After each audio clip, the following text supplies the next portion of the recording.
Ciao a tutti e benvenuti sul mio canale, io sono Mary J e nel video di oggi vi mostrerò come realizzare all'uncinetto questo splendido cestino a un solo manico, essenzialmente pensato per essere appeso, e io lo trovo veramente molto carino e siccome ho una casa abbastanza piccola lo trovo veramente molto utile. È abbinato a questo cestino un pochino più piccolino che ha il manico diverso, però sempre utile per essere appeso. In questo tutorial però vedremo solo come realizzare questo qui grande, quello piccolo lo vedremo nel tutorial successivo. Io ne ho realizzati due, questo blu e questo qui giallo. Quello blu è un bel pochino più grande perché l'ho realizzato con una fettuccia più spessa e un uncinetto da 12 mm. Questo qui che andremo a realizzare oggi l'ho fatto con una fettuccia un pochino più piccola e un uncinetto da 8 mm. Spero tanto che questo progetto vi piaccia, a me piace veramente moltissimo e lo trovo davvero utile. Sono curiosissima di sapere che cosa ne pensate voi, mi raccomando lasciate tanti commenti e un like se il progetto vi piace. Lo schema è semplicissimo, non ho altro da aggiungere, vi lascio al tutorial. Per il nostro cestino da appendere avremo bisogno di filato, io ho usato circa 300 g di fettuccia, un uncinetto adeguato al filato scelto, un filo di colore diverso da usare come marcapunti e delle forbici. Avvio il lavoro con un cerchio magico e 6 maglie basse all'interno del cerchio. Con la mano sinistra tengo l'estremità del filo, con la destra lo arrotolo intorno alle dita formando una X. Entro con l'uncinetto da destra verso sinistra, aggancio il filo, passo al di sotto e adesso fermo tutto con una catenella. Questo è il nostro cerchio magico, come ho detto prima. Adesso andiamo a lavorare 6 maglie basse all'interno del cerchio. Per la maglia bassa entro nel cerchio, pesco il filo, passo attraverso il cerchio, ho 2 anellini sull'uncinetto, ripesco il filo e passo attraverso entrambi. Questa è la mia prima maglia bassa, ne lavoro altre 5 per un totale di 6. Quando ho tutte e 6 le maglie sul cerchio magico, tiro la codina per stringere bene il cerchio e adesso sono pronta per il secondo giro. Per questo progetto lavoreremo a spirale, quindi non andremo a chiudere il giro, ma ci introdurremo semplicemente nei punti del giro precedente. Per tenere nota comunque dell'inizio di ogni giro prendo un pezzetto di filo di colore diverso e lo vado a posizionare così all'inizio del prossimo giro, quindi tra la fine e l'inizio del nuovo giro. Nel secondo giro andremo a lavorare 6 aumenti, significa che andremo a fare 2 maglie basse in ogni maglia del giro precedente.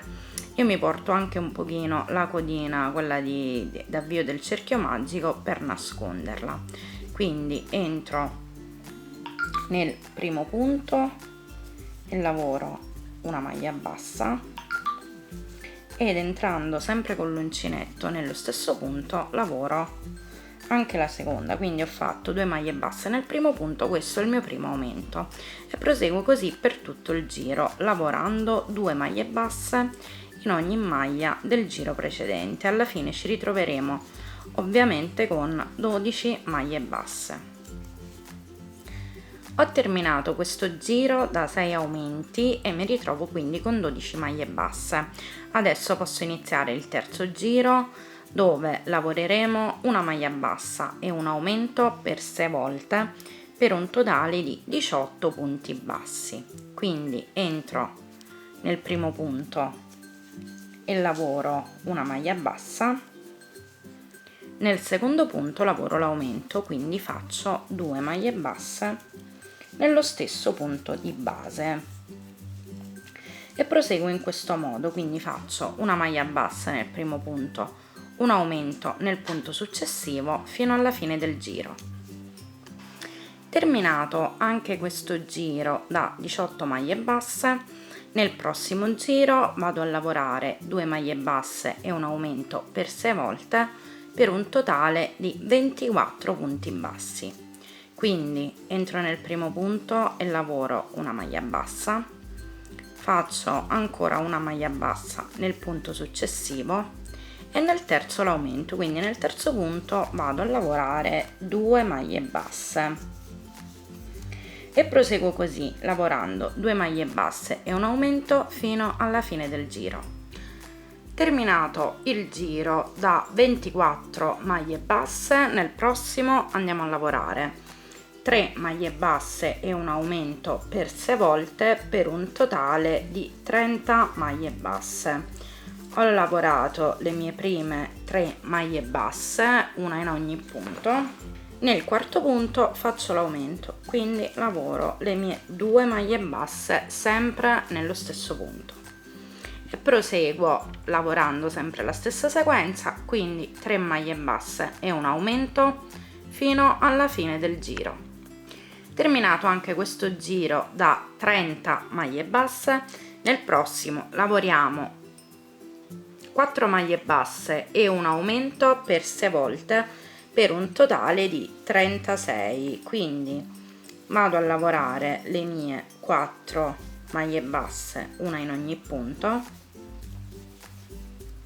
e nel quinto vado a fare l'aumento, quindi nel quinto lavoro 2 punti bassi e concludo il giro sempre lavorando questa sequenza di 4 maglie basse e un aumento. Terminato anche questo giro da 36 maglie basse, nel prossimo lavoreremo le maglie così come si presentano, o meglio fino alla penultima maglia, perché poi nell'ultima lavoreremo un aumento. Alla fine ci ritroveremo con 37 punti totali. Ho quasi completato il giro di maglie basse, ho lavorato una maglia bassa in ogni punto fino alla 35esima, quindi fino alla penultima. Adesso nell'ultima lavoro il mio aumento, quindi 1 e 2. Nel prossimo giro e per 6 giri andremo a lavorare a punto canestro. Abbiamo aggiunto una maglia proprio perché per il punto canestro abbiamo bisogno di un numero di maglie dispari. Il punto canestro, per chi non lo conoscesse ancora, è semplicissimo. Si tratta infatti di essenzialmente maglie basse, ma in particolare si alternano una maglia bassa lavorata normalmente e una maglia bassa allungata. Iniziamo con la maglia bassa normale, quindi ci introduciamo nel primo punto semplicemente come al solito e lavoriamo la nostra maglia bassa.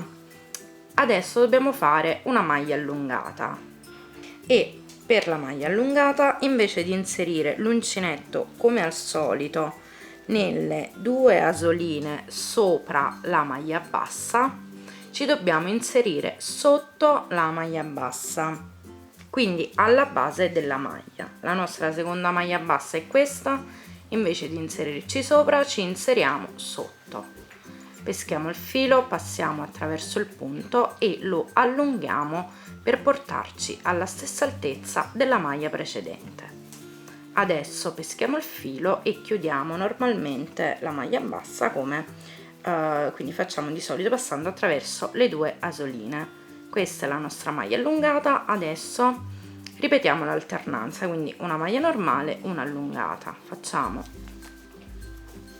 la normale come al solito e nel punto seguente quella allungata, quindi non ci inseriamo sopra la maglia ma alla base.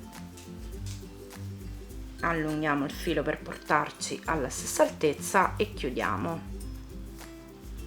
Proseguiamo così per tutto il giro, una maglia normale e una allungata. Ecco, qui ho quasi terminato il primo giro a punto canestro e siccome nel giro precedente, nell'ultimo punto, abbiamo fatto un aumento, per fare l'ultima alternanza essenzialmente mi inserisco per fare la maglia allungata, quindi alla base dell'aumento, e nell'ultimissima maglia faccio poi la maglia bassa normale. Adesso sono pronta per il secondo giro di punto canestro.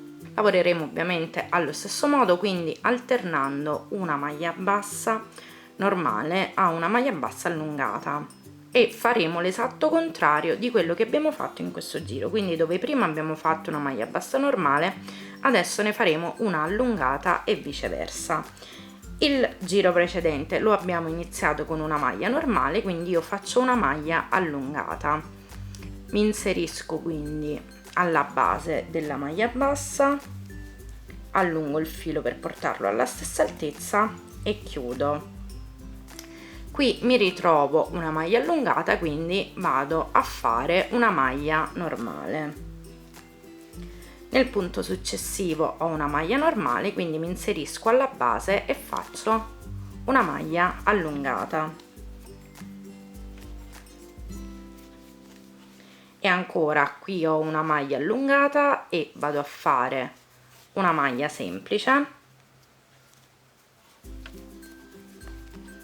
Qui ho una maglia semplice e mi inserisco alla base per farne una allungata, e proseguo così fino ad ottenere 6 giri di punto canestro, compresi anche quelli già fatti insieme, quindi dovrò avere un totale di 6 giri. Terminati i miei 6 giri a punto canestro, nel prossimo vado a lavorare 10 maglie basse e una diminuzione per 3 volte più una maglia bassa, quindi faccio 10 maglie basse, una in ogni punto,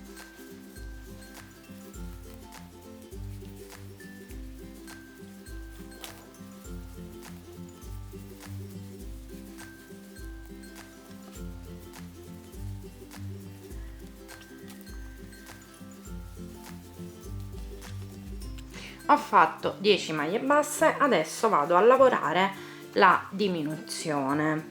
Per la diminuzione essenzialmente devo lavorare 2 punti insieme, in questo caso faccio la diminuzione invisibile, quindi prendo la solina anteriore del primo e del secondo punto, quindi prendo solo quelle anteriori, queste posteriori le lascio stare, pesco il filo, passo attraverso le 2 asoline e chiudo semplicemente la mia maglia bassa. In questo modo ho fatto la mia prima diminuzione, adesso proseguo il giro lavorando 10 maglie basse e una diminuzione per altre 2 volte più una maglia bassa. Terminato questo giro di diminuzioni abbiamo in tutto 34 maglie basse. Adesso andiamo a fare il manico. Per il manico lavoro 8 catenelle,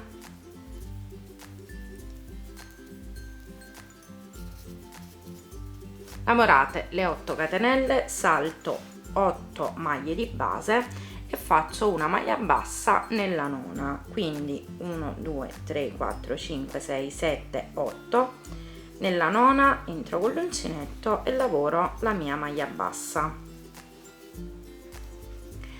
A questo punto completo il giro lavorando una maglia bassa in ogni punto fino alla fine. Ecco, qui ho terminato il mio giro con le maglie basse e adesso sono pronta per l'ultimo giro. Come prima cosa vado a ricoprire il manico di maglie basse, quindi passo l'uncinetto intorno al manico, quindi non entro nelle catenelle del manico ma ci vado intorno e lo copro appunto di maglie basse. Io di solito per coprire questo manico da 8 catenelle faccio circa 12 maglie basse.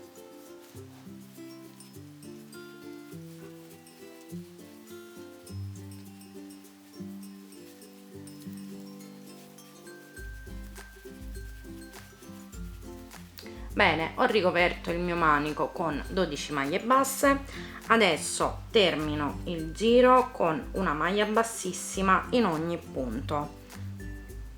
Per la maglia bassissima entro nel punto, pesco il filo, passo attraverso il punto e attraverso la solina che ho sull'uncinetto, quindi lavoro una maglia bassissima fino alla fine del giro. Eccomi qui, ho terminato anche il giro di maglie bassissime, ho tagliato il filo, adesso non mi resta che chiudere il lavoro e disperdere la fettuccia in eccesso all'interno della lavorazione.